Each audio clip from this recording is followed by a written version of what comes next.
Hello students, आज हम भिन्न के बारे में पढ़ेंगे। भिन्न क्या होती है? किसी पूर्ण संख्या के भाग को यानी इकाई को भिन्न कहते हैं। जैसे आधी रोटी, आधा किलोग्राम आलू। इसको हम एक एग्जाम्पल से भी समझ सकते हैं कि आप दो भाई बहन हो और घर पर गए तो घर पर एक ही रोटी है, तो क्या करोगे? आधा आधा बांट लोगे, आधा भाई की आधा बहन की। और अगर 3 भाई बहन हो तो 3 भागों में बांटोगे, तो एक भाग को हम 1/3 कहेंगे। इसी तरह अगर 4 भाई बहन हो तो 4 भागों में बांटोगे, 1/4, 1/4, 1/4। अब आधे को हम 1/2 कहते हैं और 1/3 को 1/3। इसी तरह 1/4 को 1/4। अब मान लो कि हमारे पास एक चॉकलेट है और उसको हमने 3 भागों में बांटा, तो 2 भाग अगर एक साथ ले लें हम तो उसको 2/3 कहेंगे।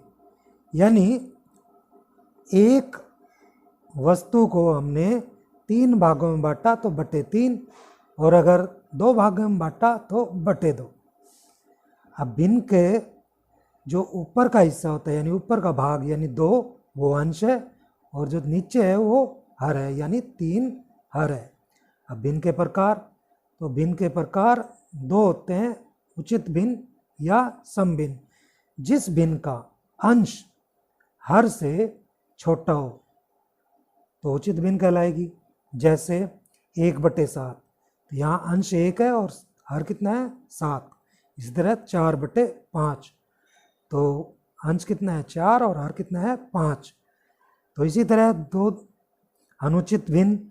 अनुचित भिन्न को हम विषम भिन्न भी कहते हैं। जिस भिन्न का अंश हर से बड़ा हो अनुचित भिन्न कहलाती है। जैसे अंश 7 हर 2, तो अंश बड़ा है यहाँ पर। इसी तरह 5/3 में 5 बड़ा है और 3 छोटा है, यानी अंश बड़ा है और हर छोटा है, तो ये कहलाती है अनुचित भिन्न।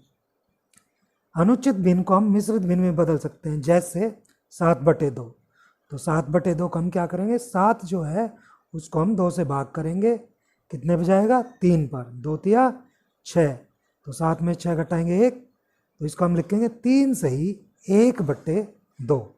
3 सही यानी जो भागफल है उसको 3, शेष फल है उसको ऊपर, और जिससे भाग दिया वो नीचे। 3 सही 1/2। मिश्रित भिन्न, तो मिश्रित भिन्न को अनुचित भिन्न में बदलना।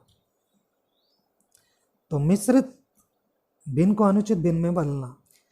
मिश्रित भिन्न है, मान लो हमारे पास 3 से 1/2, तो 3 से 1/2 को हम 3 जमा 1/2 लिख सकते हैं। अब 2 को 3 से गुणा करेंगे, 2 तिया 6 और उसमें 1 जोड़ेंगे तो 7/2। इस तरह हम मिश्रित भिन्न को अनुचित भिन्न में बदल सकते हैं। उसके बाद प्रश्नावली 1.2 देखते हैं। तो 1.2 का पहला सवाल है कि 2 घटा 3/5, तो 2 के बटे 1 हम लिख सकते हैं। अब 1 व 5 का लघुत्तम लेंगे, तो लघुत्तम आएगा 5, तो 5 नीचे लिखेंगे और 1 का 5 में भाग देंगे, इसके हर का इसमें भाग देंगे तो 5 आएगा। 5 को 2 से गुणा, घटा 5 को 5 से भाग देंगे तो 1 आएगा। 1 को इसके अंश से गुणा कर देंगे, यानी 5 दूनी 10, 3 एकम 3/5, तो उत्तर आया हमारे पास 10 में से 3 गए 7/5। तो ये इसको हल किया तो हमारे पास 7/5 उत्तर आया। चाहें तो इसको मिश्रित भिन्न में बदल सकते हैं हम, 1 सही 2/5। अब हम 5वां सवाल करेंगे। तो 10, 5 व 2 का लघुत्तम, यानी इन तीनों के पहाड़े में आने वाली संख्या, तो वो है 10। 10 नीचे लिखेंगे, इस 10 का इस 10 में भाग करेंगे तो 1 आएगा। 1 7 से गुणा जमा 5 का 2 में 10 में भाग करेंगे तो 2 आएगा, 2 इससे गुणा, 2 का 10 में भाग करेंगे 5 आएगा, 5 इससे गुणा। तो हमारे पास आया 7 एकम 7, 2 दूनी 4 और 3 पंजे 15 बटे 10। तो 7 और 4 11, 11 में 15 जोड़ेंगे तो 26 बटे 10। इसको हम सही बटे में बदल देंगे, 10 2 है 20 और ये 6 आ गए, तो 2 सही 6 बटे 10। इसको भी सरलतम रूप में लिख सकते हैं, 2 तिया 6, 2 पंजे 10, यानी 2 सही 3 बटे 5। अब हमारे पास है सवाल 8 सही 1 बटे 2 घटा 3 सही 5 बटे 8, 8 दूनी 16 और 1 17, 17 बटे 2 घटा 8 तिया 24 और 5 29 बटे 8। तो 2 और 8 का लघुत्तम ले लेंगे, लघुत्तम आएगा 8, 8 लघुत्तम, 2 का इसमें भाग करेंगे तो 4 आएगा, 4 को 17 से गुणा घटा, 8 का 8 में भाग करेंगे यानी 8 एकम 8, तो 1 को 29 से गुणा कर देंगे, 17 चौका 68 घटा 29 एकम 29 बटे 8। तो 68 में से 29 घटा देंगे तो हमारे पास आएगा 39, 39 बटे 8। 39 बटे 8 को हम सही बटे में बदल देंगे, 8 चौक 32 7, तो 4 सही 7 बटे 8। अब हम इनको अवरोही क्रम में लिखेंगे।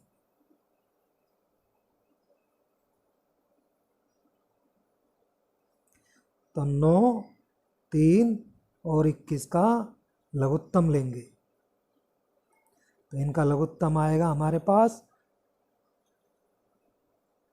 3 तिया 9, 3 एकम 3 और 3 साते 21, तो लघुत्तम ये आ जाएगा 3 तिया 9, 9 एकम 9, 9 साते 63, 63 लघुत्तम आ जाएगा। तो 9 का 63 में भाग करेंगे यानी 9 साते 63, 7 गुणा में 2, 7 गुणा में 2, 3 का 63 में भाग करेंगे तो 21 आएगा, 21 को हम 2 से गुणा कर देंगे, 21 तिया 63, 21 का भाग करेंगे 63 में 3 आएंगे, 8 गुणा 3 यानी 2 साते 14, 21 दूनी 42 और 8 तिया 24, 63। अब इसमें अवरोही क्रम में हम उतरते क्रम में लिखते हैं, यानी सबसे पहले सबसे बड़ा, फिर उससे छोटा, फिर उससे छोटा। तो 42 किसके लिए आया, 42 आया 2 बटे 3 के लिए, और 24 8 बटे 21 के लिए, और 14 किसके लिए आया, 2 बटे 9 के लिए।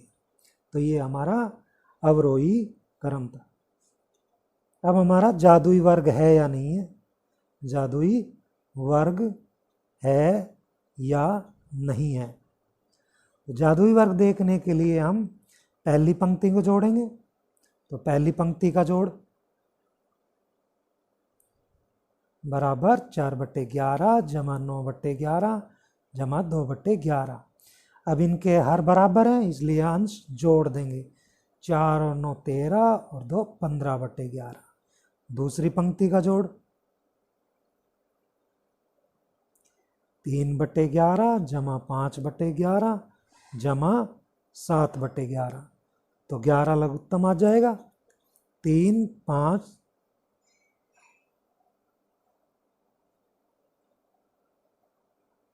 3 5 8 7 15। इसी तरह तीसरी पंक्ति का जोड़ 8 बटे 11 1 बटे 11 जमा 6 बटे 11। वही बात है, लघुत्तम बराबर है, सबका हर बराबर है इसलिए 8 1 9 और 6 15। अब हम कॉलम का जोड़ करेंगे, पहले कॉलम का योग बराबर 4 बटे 11 जमा 3 बटे 11 जमा 8 बटे 11, तो 11 लघुत्तम आ जाएगा, 4 और 3 7 और 8 15। इसी तरह दूसरे कॉलम का जोड़ 9/11 जमा 5/11 जमा 1/11, लघुत्तम वही 11। तो 9 और 5 14 और 1 15। अब तीसरे कॉलम का जोड़ 2/11 जमा 7/11 जमा 6/11। तो 11 लघुत्तम आ जाएगा, 2 7 9 और 6 15, यानी जादुई वर्ग है। अब हमारा चौथा सवाल है, एक आयताकार कागज की लंबाई 12/1/2 और चौड़ाई 10/2/3 सेंटीमीटर है। कागज का परिमाप याद करो। तो लंबाई है 12/1/2 सेंटीमीटर, यानी 12 दूनी 24 और 1 25/2 सेंटीमीटर। और चौड़ाई 10/2/3, यानी 10 या 30 और 2 32/3 सेंटीमीटर। परिमाप, परिमाप मतलब आयत की सभी भुजाओं का योग, आयत की सभी भुजाओं का योग। तो परिमाप हो गया हमारे पास 2 लंबाई जमा चौड़ाई, 2 25/2 जमा 32/3, यानी 2 लघुत्तम आएगा इनका 6, 2 और 3 का 2 तिया 6, तो 25 गुणा में 3 जमा 3 दूनी 6, तो 32 गुणा में 2। तो हमारे पास आया 2 25 तिया 75 जमा 32 दूनी 64/6, यानी 2 गुणा में 4 5 9 6 7 13/6। तो इसको हम काट देंगे, 2 एकम 2 2 तिया 6, तो 139/3 सेंटीमीटर।